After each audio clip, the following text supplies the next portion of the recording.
Welcome to the 2021 RUSD Equity Speaker Series. I'm Jacqueline Perez, Assistant Superintendent. Tonight we welcome Dr. Edward Chang, presenting on Asian Americans from Unassimilable Aliens to Model Minority Myth. Dr. Chang is a professor of ethnic studies and founding director of the Young Oak Kim Center for Korean American Studies at the University of California at Riverside. Welcome, Dr. Chang. Hello, everyone. I would like to welcome and thank RUSD for inviting me tonight to present on Asian American history, identity, and empowerment. And this is a really opportune time for us to critically examine Asian American history in the wake of rise of anti-Asian hate over the last year or so. As we celebrate Asian American Pacific Islander Heritage Month, unfortunately, I have to begin my talk with a very unfortunate letter, hate letter, in fact, arrived in Claudia Choi's family on March 22nd. This handwritten letter read like this: "Now that Byung is gone, it's one less Asian we have to put up with in leisure world. Watch out, pack your bags and go back to your country where you belong." This hate mail, unfortunately, is widespread around the nation as many Asian Americans are fearful for being Asian American today. And we have to really understand the source of this xenophobia, anti-Asian hate. And I call it, unless people know their history, their identity is anchorless. And that's what I believe in. Recently, Los Angeles Times conducted a survey. Californians who believe Asian Americans were frequently or sometimes discriminated against. Last year, February 2020, 65% of Asian Americans say yes. More recently, in May 2021, it increased to 79%. It really shows the fear that many Asian Americans are feeling right now. And same survey said, worry about being victims of physical violence or hate crime. You know, Asian Americans came first, unfortunately, 73%, Black 61%, and Latino 58%. It really shows the degree of anti-Asian hate and violence against Asian Americans today. Over the last year, more than 3,800 incidents were reported, and I'm sure if you include unreported cases of these hate crimes against Asian Americans, is well over 10,000. You know, question is, why now? Why do we have all of a sudden the rise of anti-Asian hate and violence against Asian Americans? You know, I think I've blamed former President Donald Trump, who incited anti-Asian xenophobia virus since February 2020, and it has risen to the level of seriousness. And he, although we have official term, Corona-19 pandemic, he never called it coronavirus 19 pandemic. Instead, he consistently called it Kung flu, or China virus, blaming China for causing this pandemic, and either China virus or Chinese virus. And he was the one who was spreading a xenophobia virus all over the country. He was spreading anti-Asian hate and attack, and he normalized racial violence against Asian Americans over the last year or so. So he is directly responsible for inciting this anti-Asian hate. And Jeremy Lin, one of the only Asian American NBA player who played in NBA for more than 9 years, posted in Instagram on February 25th, 2021. Something is changing in this generation of Asian Americans. We are tired of being told that we don't experience racism. We are tired of being told to keep our heads down and not make trouble. And we are also all tired of Asian American kids growing up and being asked where they are really from, of having our eyes marked, being objectified as exotic, or being told we are inherently unattractive. Struggles as real. We are tired of the stereotypes in Hollywood affecting our psychics and limiting who we think we can be. We are tired of being invisible, of being mistaken for our colleagues, or being told our struggles aren't as real. We are tired of being invisible, right? Being mistaken.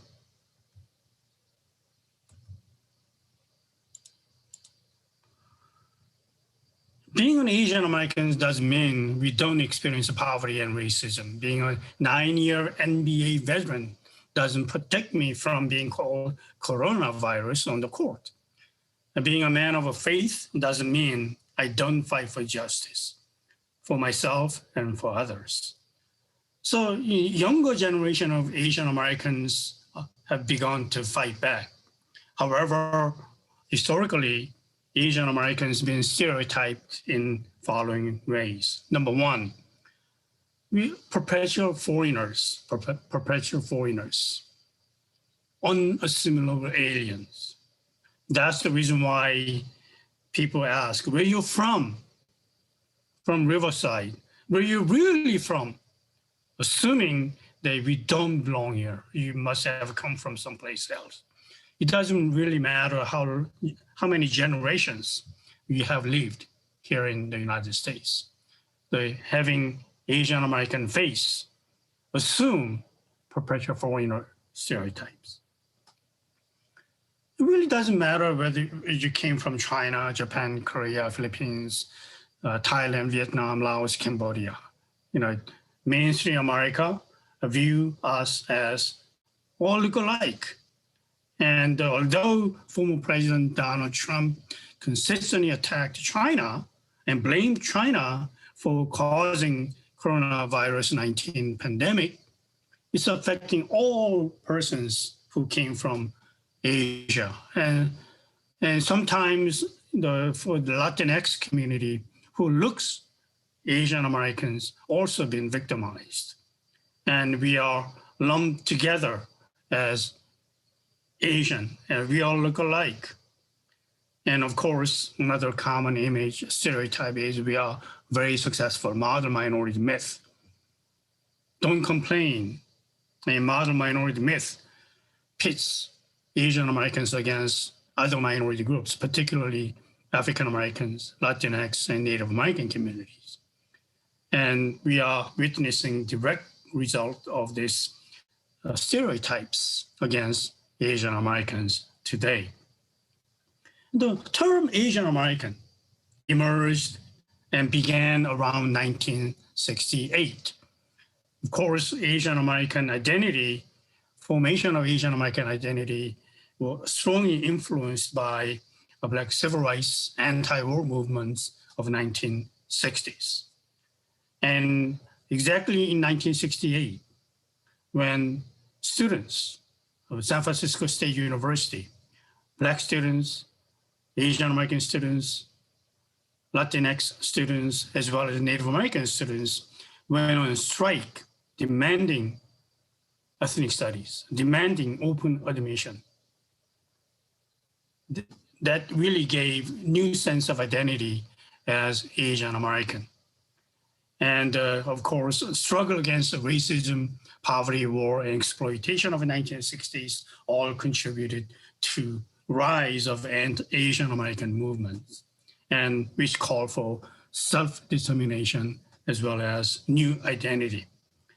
And this San Francisco State University strike really was turning point for Asian Americans, reclaiming their identity and trying to serve the community, people, grassroots organizations. And prior to 1968, we really didn't have a term Asian American. Instead, we were called Oriental. It's a very derogatory term. It's a Eurocentric term. Orient means East. And from European imperialism perspective, Asia is located East. From the United States, Asia is West. And yet we still continue to use the term Oriental. It's a legacy of colonialism or imperialism, and objectifying Oriental drugs, Oriental food, and we were defined by others. Instead, Asian American is a new identity, although the United States government lumped everyone together from people who came from Asia.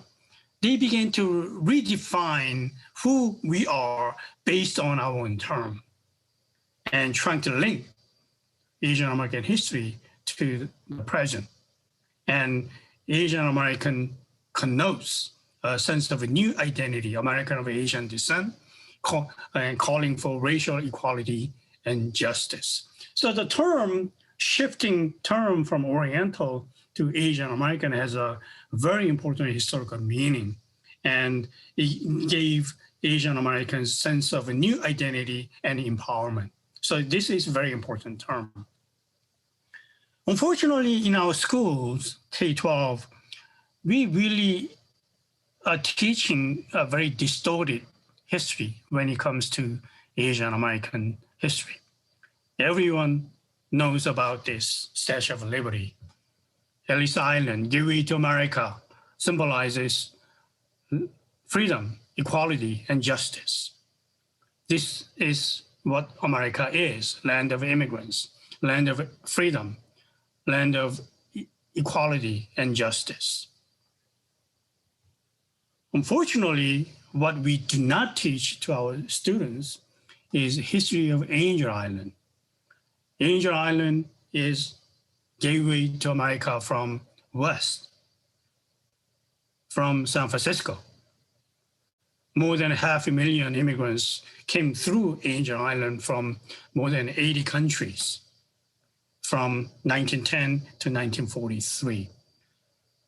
Unlike Ellis Island, Statue of Liberty, that symbolizes freedom and justice, this Angel Island station is anything but freedom. It was a detention center, interrogation center. Particularly those Chinese immigrants who were trying to enter the United States were kept here in this barracks anywhere between 3 days up to 3 years. They were locked up. It was a gateway to America, but sense of regulation, exclusion, exploitation. And we need to teach our students what does it really mean to be detained in this Angel Island station compared to what Ellis Island Statue of Liberty represents.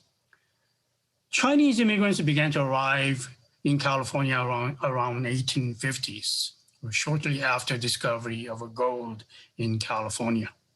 As soon as they landed in California, they were singled out and faced all kinds of restrictions, exclusion, regulation, and finally, in 1882, the Congress of the United States of America passed nation's first Immigration Act, which turned out to be Chinese Exclusion Act of 1882. And that was the first and last time one single nationality was singled out for immigration exclusion.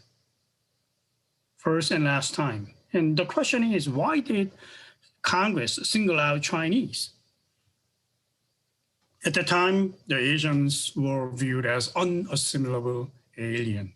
It means Asian immigrants could never assimilate and fully assimilated American citizens. That's one of the reasons why Asian Americans were not eligible to become citizens of the United States. For Chinese, it wasn't until 1940s. For Koreans and Japanese, it wasn't until 1952 that they were eligible to become citizens of the United States of America. And they pose unfair competition. This is the common scapegoating against Latinx immigrants today. Back then, it was waged against Asian immigrants. And third, the particularly labor union was forefront of anti-Asian campaign. And their slogan was, Chinese must go. Chinese must go, because many times Chinese and other Asian immigrants were hired as a strike breakers. And so trying to organize white labor union, they racialized and attacked Chinese as well as other Asian American workers. And we had this eugenics movement, racist ideology, that white race was superior and non-white was inferior. And so the combination of all these factors led to exclusion of Chinese in the United States. Why is it? Okay. All right. So how do we explain contradiction of being an unassimilable alien to modern minority today? Modern minority myth assumes the Asian Americans are most assimilable, and they are the exemplary among all minority groups. And so therefore, it can be viewed as a praising Asian Americans. In the beginning, some Asian Americans really welcomed it because they were always being negative stereotyping against Asian Americans. For the first time, there was praise by the mainstream media. So the question is, why would anyone object? Portrayed as a successful, hardworking, wealthy, polite, passive, most assimilable minority population. And it confirms bootstrap theory that in America, anything is possible. Just look at the success of Asian Americans who worked hard, got education, and save now for the future, frugal. So it really re-emphasized America as a land of opportunities. And yet, we still don't get the full picture, full story of how the contradiction of how Asian Americans' image have changed from unassimilable alien to modern minority. The Asian immigrants, they were same back then and now, and yet somehow, for some reasons, we have transformed from being unassimilable alien to modern minority. And it has a very strong implication that it pits, like I said before, pits Asian Americans against African Americans, Latinx, and Native Americans. And as they buy into this modern minority myth, Asian Americans are often scapegoated. And as they occupy middle ground as a middleman minority, modern minority, they are attacked from the top, white nationalist ideology. They are also being criticized from the bottom as African Americans, Latinx, blame and scapegoat Asian American middlemen. So, Asian Americans today are occupying middle ground, and modern minority myth is playing a major role, pitting Asian Americans against other minority population. So it is important to understand historical evolution of modern minority myth, and it's a direct implication how it's dividing Asian Americans against other minority population. So we need to critically examine the origins of modern minority myth and its direct, indirect implications and how racializing and racial divide of Asian Americans against other population. So now I gave a very brief historical evolution of Asian American history and identity. Let me bring it back to local history. In Riverside, we have a very rich Asian American history and cultural contribution. And the Riverside's first Chinatown was located directly in front of Chinese Pavilion is located today, right next to the Mission Inn. And this historic Chinatown, by late 1870s, Riverside first Chinese quarter was established in the block bounded by Main, Orange, and what is now Mission Inn and University Avenue in downtown's Miles Square, the city's first planned town site. Through the mid-1880s, Riverside's first Chinatown served the residential, commercial, and social needs of the Chinese community. In 1885, new city ordinances, they outlawed the laundry businesses and wooden buildings in the Miles Square, was to drive Chinese community out of the area and to new 7-acre site near Tuskegee Arroyo and present-day Brockton Avenue. This new 7-acre site is where Wong Street is currently located. So we have a very, historic Chinatown and history of how anti-Chinese ordinances drove Chinese immigrants out of the downtown area. So we do need to teach this is ugly history, and yet it is part of a Riverside history. And we need to educate, inform, and use that as an example, historical lessons, what not to do, right? What not to do. We also have Korean Americans, Korean immigrants in downtown Main and University Avenue, the statue of Dosanan Chang. He's a renowned Korean American leader who dedicated his life for independence of Korea. He arrived in Riverside 1904 from San Francisco. He arrived March 23rd from San Francisco to Riverside to work. As some of you may know, may not know, back then Riverside was one of the richest cities in the entire United States of America. We had plenty of employment opportunities. That's the reason why immigrants from China, Japan, Korea, and Mexico, elsewhere, came to Riverside to work in citrus industry. And March 23rd, 2017, City Council designated, formerly known as a Pachappa camp, near 14th Street and Commerce Avenue. It used to be Pachappa Avenue there, designated as a point of cultural interest, Pachappa camp. And this is a newly discovered material. I uncovered it, and last month, I published a book, Pachappa Camp, the first Koreatown in the United States. It turned out it was one of the first organized Korean settlement in the United States. It was led by An Chang-ho, and it was a critical site for early Korean immigrant community. So we have a very important, and we are going to have an exhibit on Pachappa Camp at the Culver Center beginning in August this year until February 2022. So I strongly encourage school children and teachers to use that as a cultural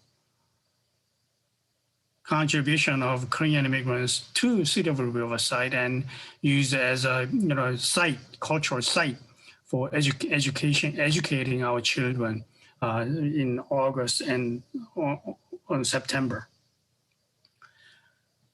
City of Riverside, Riverside Council unanimously approved the recognition of the site as the first organized Korean American settlement, Pachappa Camp, also known as Dosan's Republic, as the city's first point of cultural interest. Pachappa Camp is located at 3096 Cottage Street today and existed from 1905 to 1918. It was founded by Korean patriot Chang, and camp involved 20 buildings with about 300 Korean men, women, children living at the location. Today, the site is now home to Sempra Energy natural gas facility. A metal sign for the recognition was installed December 12, 2017.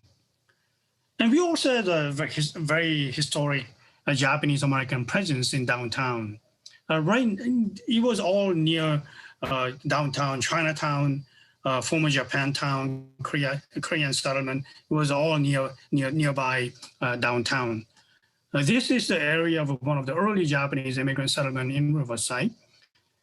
Sanborn map describes the Japanese shanties along 14th Street and approximately two boarding houses and 10 buildings of housing units, office, barber shop, billiard rooms, and 4 stores.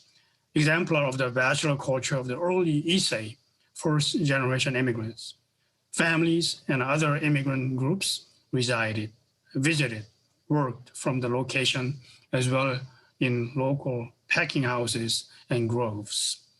And unlike Chinatown and Japantown was mostly bachelor society. It consists of young single men because of a Chinese Exclusion Act and it prohibited migration of women from entering the United States.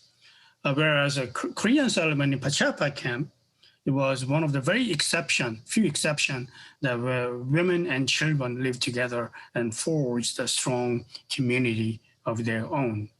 And Harada House, of course, is one of the very few national historic landmarks here in Riverside.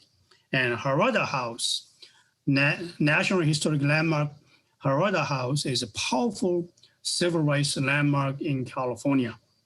The site and story of Harada family embody local, state, national, international issues of civil, individual rights, democracy, immigration, assimilation, and citizenship. Preservation of the site, collections, and stories ensures that the pivotal lessons of history will continue to be accessible for all peoples. Jukichi Harada, his wife Ken, and their first son Masa Asu settled in Riverside, California in 1905. They soon were operating rooming house in the Washington restaurant. Following the death of his first American-born son, Jukichi sought a home with healthier conditions for his family. Aware of the 1913 California alien land law prohibiting aliens from owning property, in December 1915, he purchased the house at 3356 Lemon Street in the names of 3 American-born children, Mine, Sumi, and Yoshijo.